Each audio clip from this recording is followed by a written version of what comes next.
Hanta virus ករណីដែលត្រូវបានបញ្ជាក់កើតឡើង159ករណីនៅទូទាំងពិភពលោកស្ថានភាពសុខភាពសាធារណៈសកលកំពុងឈានដល់ដំណាក់កាលប្រកាសអាសន្នបន្ទាប់ពីអង្គការសុខភាពពិភពលោក WHO បានបញ្ជាក់ជាផ្លូវការថាចំនួនអ្នកឆ្លងមេរោគ Hantavirus ប្រភេទ Andes virus បានកើនឡើងដល់159ករណីហើយនៅទូទាំងពិភពលោកបណ្ដាប្រទេសដែលត្រូវបានបញ្ជាក់ថាមានអ្នកជំងឺឬអ្នកសង្ស័យរួមមាន1ប្រទេស Switzerland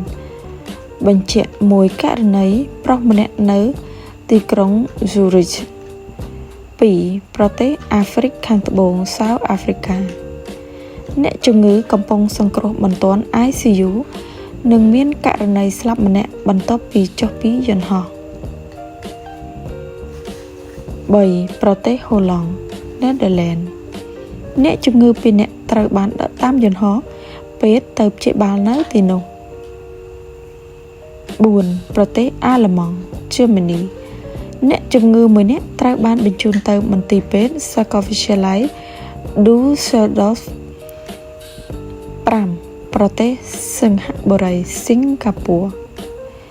កំពុងដាក់ឲ្យនៅដីឡែកនិងធ្វើតេស្តលើអ្នកដំណើរ2នាក់ដែលទើបត្រឡប់មកវិញ6ចក្រភពអង់គ្លេស United Kingdom អ្នកជំងឺ1នាក់ជនជាតិអង់គ្លេសត្រូវបានបញ្ជូនទៅមជ្ឈមណ្ឌលវិទ្យាសាស្ត្រសាកលវិទ្យាល័យ Leiden សូមអរគុណ